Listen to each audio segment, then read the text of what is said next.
तहसील Congress committee और युवा कांग्रेस ने अमरावती जिले के नांदगांव खंडेश्वर तहसील को अतिवृष्टि प्रभावित क्षेत्र घोषित करने की मांग के लिए तहसीलदार को निवेदन सौंपा। अमरावती जिले में जुलाई और अगस्त में जोरदार बारिश हुई है। जिले के नांदगांव खंडेश्वर तहसील में तो लगातार बारिश से भारी नुकसान हुआ है।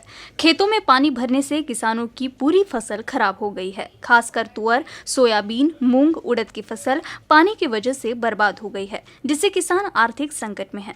ऐसे में किसानों को आर्थिक मदद जल्द से जल्द दिलाने के लिए कांग्रेस कमेटी और युवक कांग्रेस द्वारा नांदगांव खंडेश्वर के तहसीलदार के कक्ष में आंदोलन किया गया। आंदोलनकर्ताओं ने तहसीलदार को निवेदन सौंपते हुए नांदगांव खंडेश्वर तहसील को अतिवृष्टि प्रभावित घोषित करने की मांग की। साथ ही किसानों का फसल कर्ज माफ करने की मांग करते हुए प्रति हेक्टेयर 50,000 रुपए का मुआवजा देने की मांग की। शिवसेना नेता प्रकाश मारोडकर ने नांदगांव खंडेश्वर तहसील को अतिवृष्टि प्रभावित क्षेत्र घोषित करने के लिए प्रदर्शन किया। विदर्भ में हाल के दिनों में भारी बारिश हुई है। लगातार हो रही बारिश से किसानों को काफी नुकसान हुआ है।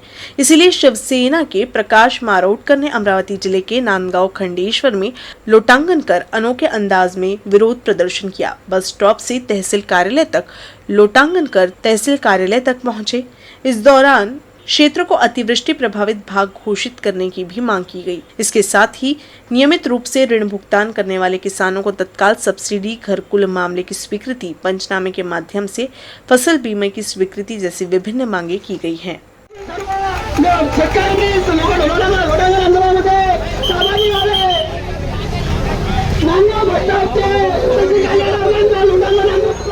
संत सेवालाल महाराज गौर बंजारा समाज का सांस्कृतिक तीज महोत्सव उत्साह के साथ मनाया गया। 10 दिन तक चलने वाले तीज उत्सव रविवार को संपन्न हुआ। बंजारा समाज की कन्याओं के वैवाहिक जीवन को सुख, समृद्ध और सुगम बनाने की भावना से तीज पर्व की परंपरा अनादि काल से चली आ रही है।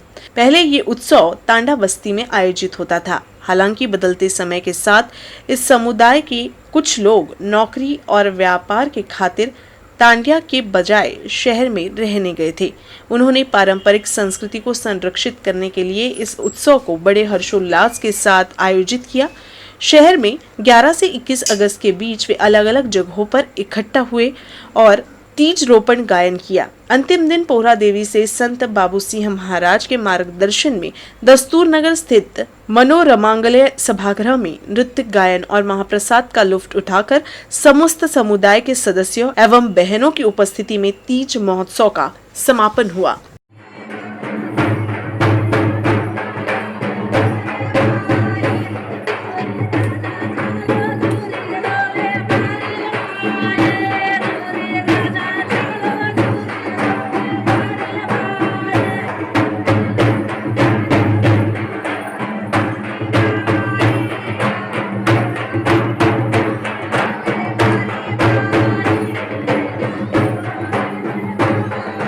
भाजपा के प्रदेश अध्यक्ष चंद्रशेखर बावनकुले 2 दिन पहले खामगांव शहर आए थे। इस दौरान उन्होंने भाजपा की जिला बैठक ली और अपने भाषण के दौरान 2024 के लोकसभा चुनाव में बुल्ढाना सीट से भाजपा का ही सांसद चुने जाने की बात कही।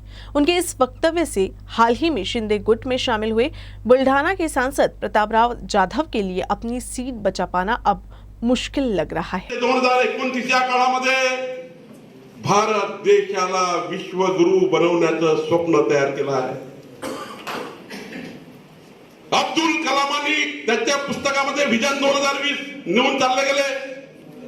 आपल्या देशाचे राष्ट्रपती होते अब्दुल कलामजी, त्यांनी विजन मांडलं होतं इंडिया 2020, भारत 2020। पण माननीय मोदीजींनी ते विजन पुढे नेण्याचं ठरवलं आहे। 21व्या शतकाचा देशाचा विश्वगुरु कोण असेल तर तो भारत असेल, असं स्वप्न विश्वगौरव नरेंद्र मोदीजींनी रंगवलेलं आहे। आणि जर मग असं स्वप्न रंगवलं असेल तर मग त्याकरता मोदीजीचे हात मजबूत करायचे असेल तर 2024 मध्ये बुलढाण्याची लोकसभेचा खासदार माननीय मोदीजींना कमळावरचा द्यावा लागेल। एनसीपी के युवा विधायक रोहित पवार ने राज्य की शिंदे फडणवीस सरकार की कार्यपद्धति पर सवाल उठाया है। शेगांव में संत गजानन महाराज का दर्शन करने के बाद पत्रकारों से बात करते हुए रोहित पवार ने दिल्ली के उप मुख्यमंत्री मनीष सिसोदिया पर सीबीआई की कार्रवाई का निषेध करते हुए उनके साथ होने की बात कही।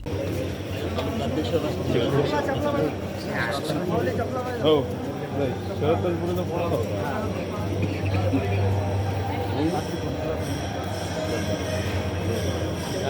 नाही, एक कसं आहे की आम्ही वेगळ्या वेगळ्या पार्टीमध्ये असलो तरी महाराष्ट्राची जी संस्कृती आहे त्याच्यामध्ये एका व्यक्तीचं काम जर चांगलं असेल तर त्याला चांगलंच आपण म्हणलं पाहिजे.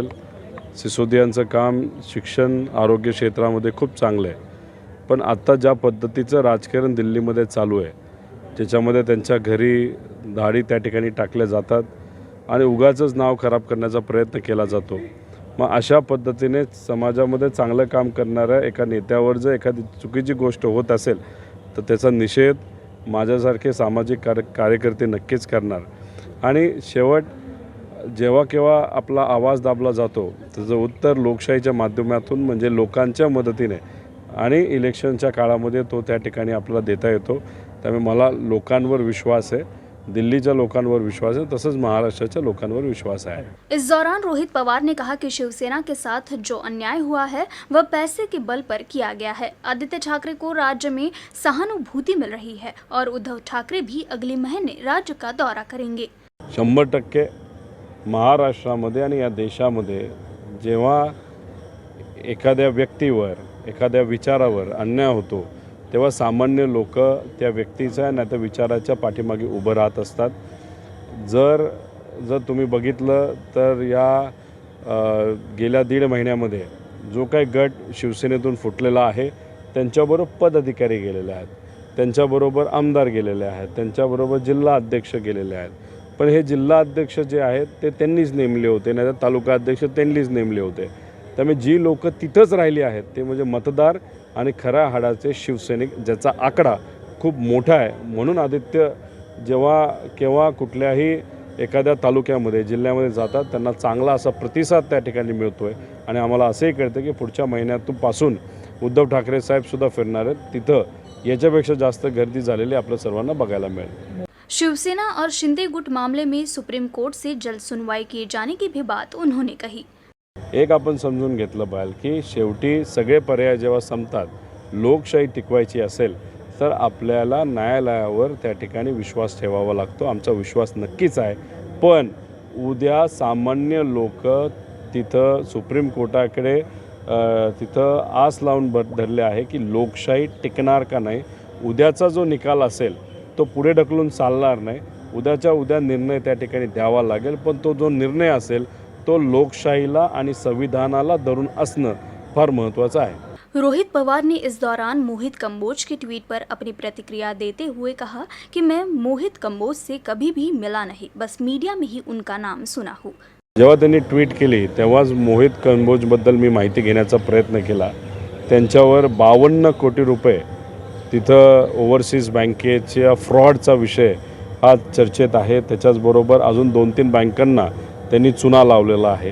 त्यामुळे अशी व्यक्ती ज्याली सामान्य लोकांचा जिथं पैसा असतो ज्या बँकेत असतो त्याच बँकेला चुना लावला असेल तर त्यांच्या ट्वीटबद्दल आपण किती महत्त्व दिलं पाहिजे हे समजून घेतलं पाहिजे. भाजपा नेता मोहित कंबोज की ओर से एनसीपी के बड़े नेता की गिरफ्तारी को लेकर दावे के बाद महाराष्ट्र की सियासत में हलचल तेज हो गई है. रोहित कंबोज ने ट्वीट किया है कि जल्द ही एनसीपी के बहुत बड़े नेता की नवाब मलिक और अनिल देशमुख से मुलाकात होने वाली है.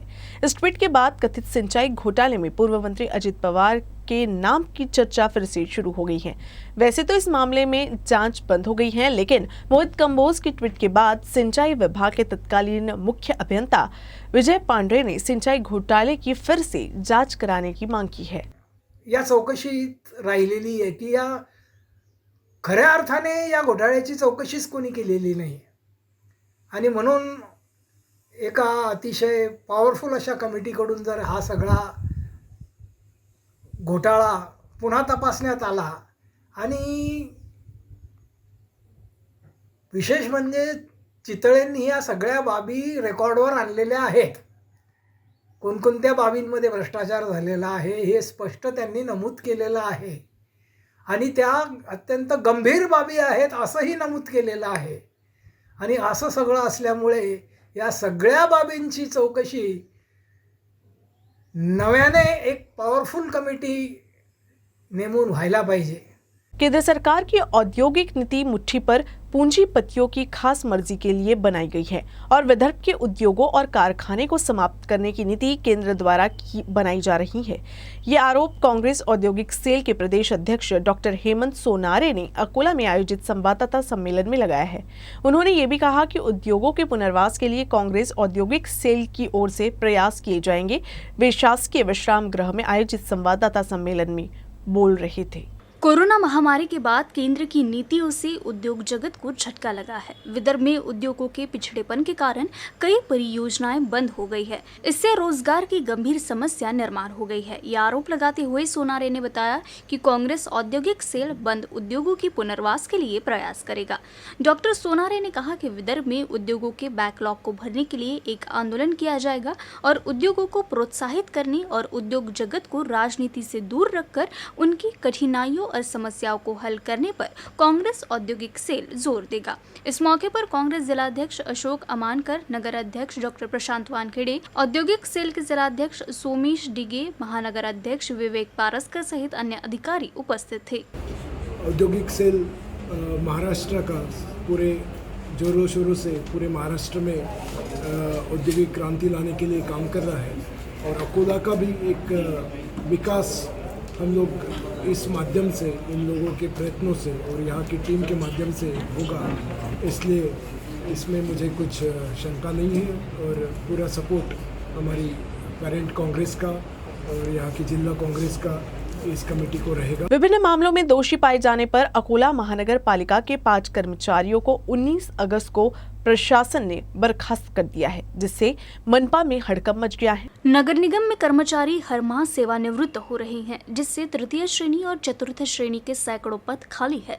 इस कारण कई कर्मचारियों के कंधों पर दोहरी जिम्मेदारी दी गई है, जिससे प्रशासनिक कार्य कुछ हद तक डगमगा गया है। आयुक्त और प्रशासक कविता द्विवेदी को द्वितीय श्रेणी के अधिकारी उपलब्ध नहीं होने से उन्हें अकेले ही कामकाज संभालना पड़ रहा है। इसी दौरान आयुक्त एवं प्रशासक कविता द्विवेदी ने विभिन्न मामलों में दोषी पाए जाने पर एक ही दिन 5 कर्मचारियों को बर्खास्त कर दिया। नगर निगम ऋण संस्थान में गबन मामले में शामिल कुछ निदेशकों को दोषी पाया गया, इसलिए प्रशासन ने किशोर सोनटके, प्रकाश फुलुम्बरकर, सुनीता चरकुले को दोषी करार देते हुए बर्खास्त कर दिया। विजय खावले कुछ महीने पहले भ्रष्टाचार विरोधी मामले में पकड़े गए थे, उन्हें भी दोषी पाए जाने पर प्रशासन ने उन्हें नौकरी से बर्खास्त कर दिया। कुछ मामलों में जांच अभी पूरी होनी बाकी है। इस जांच के पूरा होने के बाद कुछ और कर्मचारियों को बर्खास्त किया जाएगा, ऐसी चर्चाएं हैं। श्रावण मास के अंतिम सोमवार को अकोला में कावड़ यात्रा को लेकर खासा उत्साह रहा। इस बीच शहर से हजारों शिव भक्तों ने कावड़ यात्रा में भाग लिया। श्री राजेश्वर की पालकी के दर्शन के लिए सुबह से ही अकोला में शिव भक्तों की भीड़ उमड़ी हुई थी। अकोला के लोगों का लोकोत्सव महाराष्ट्र का एकमात्र कावड़ यात्रा उत्सव इस साल उत्साह के साथ मनाया जा रहा है। श्रावण मास के चौथे सोमवार को अकोला शहर में कावड़ के साथ पालकी यात्रा निकाली गई। हरिपेट की सबसे बड़ी कावड़ यात्रा आकर्षण का केंद्र रही। कावड़ यात्रा के स्वागत के लिए राजेश्वर नगर तैयार थी। शहर में 2 साल के अंतराल के बाद कावड़ उत्सव धूमधाम से मनाया गया। इससे शिव भक्तों में उत्साह देखने को मिला। कावड़धारी सोमवार सुबह से ही एकत्रित हो गए थे। अकोला की कावड़ यात्रा महाराष्ट्र की एकमात्र कावड़ यात्रा है और इसकी 77 साल की परंपरा है। इस मौके पर शहर के प्रमुख चौराहों और सड़कों को सजाया गया। ही 75 वर्षाच्या अजूनही जुनी परंपरा अकोला शहरात चालू आहे आणि तिथं राजराजेश्वर महाराजाचं आपण गांधीग्रामवरून पाणी आणून जलाभिषेक करतो आणि आमच्या जुन्या रूढी परंपरा अजूनही चालू आहे आणि खूप ताकदीनं पूर्ण शिवसैनिक शिवभक्त सारे या मिरवणुकीत सामील होतात। राजेश्वराला मागणी करीन की शेतकरी सुखी व्हावा, सर्वात प्रथम मागणी। राज्यात शेतकरी सुखी झाला तर सारं सुख समृद्धी आपल्या देशात लाभो हीच राजेश्वरी चरणी प्रार्थना। यावर्षी कोरोनाचे समजा मागचे 2 वर्ष गेले आणि यावर्षी आम्ही जल्लोषात कावड यात्रा सुरू केलेली आहे आणि यावर्षी समजा आम्ही जे कावड यात्रा आणलेली आहे ती आम्ही 2100 भरणे त्याच्या वरती भी भरणे वाढवायची आम्ही हिम्मत ठेवली होती आणि राजराजेश्वर महाराजच्या कृपेने ती पूर्ण झालेली आहे आणि आम्ही अकोल्यात आज प्रवेश करणार आहे। आमचे 6-7 हजार योग आहे, 420 फूट कावड आहे. आमची महिला मंडळ माँ जय तुळजाभवानी महिला मंडळ आहे, त्यामध्ये 3रा वर्ष आज आहे. आम्ही सगळेजण मुली खूप इच्छुक आहात आणि हे सगळ्यात पहिली कावड महिलांनी स्थापित केली होती आणि मी खूप भाग्यवान आहे की मी हे महिला मंडळ कावड बघत आहे. सहभागी 200 आणि मी म्हणतो मुलांपेक्षा कमी नाहीये. एकच म्हणणं आहे माझं, मुलापेक्षा कमी नाहीये. मुलं जे करतात ते मुली करू शकते. माझी फक्त एवढीच विनंती आहे, आपल्या माय बहिणीला कमी समजू नका. आपली माय बहीण बी देवीची अवतार आहे. तिने तुम्हाला जन्म दिला. शिवची शक्ती म्हणजे स्त्री. जय शक्ती जिंदाबाद.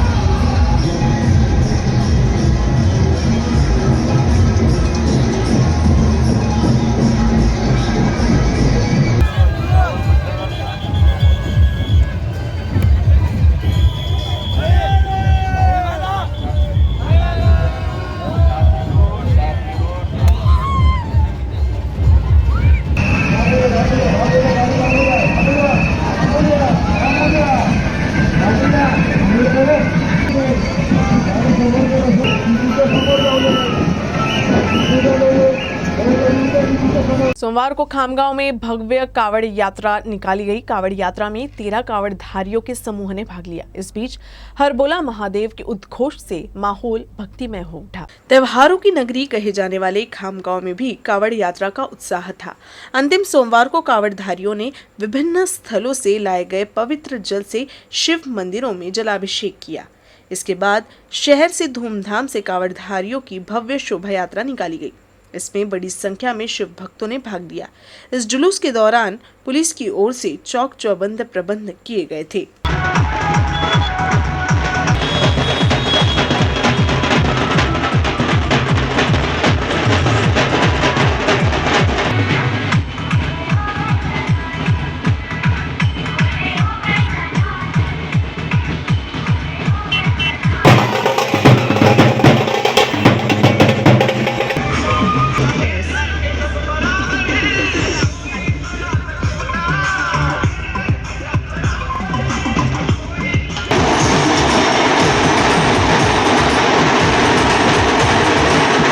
न्यूज रूम से बस इतना ही। खबरों का सिलसिला यूं ही चलता रहेगा। आप देखते रहिएगा UCN न्यूज अमरावती।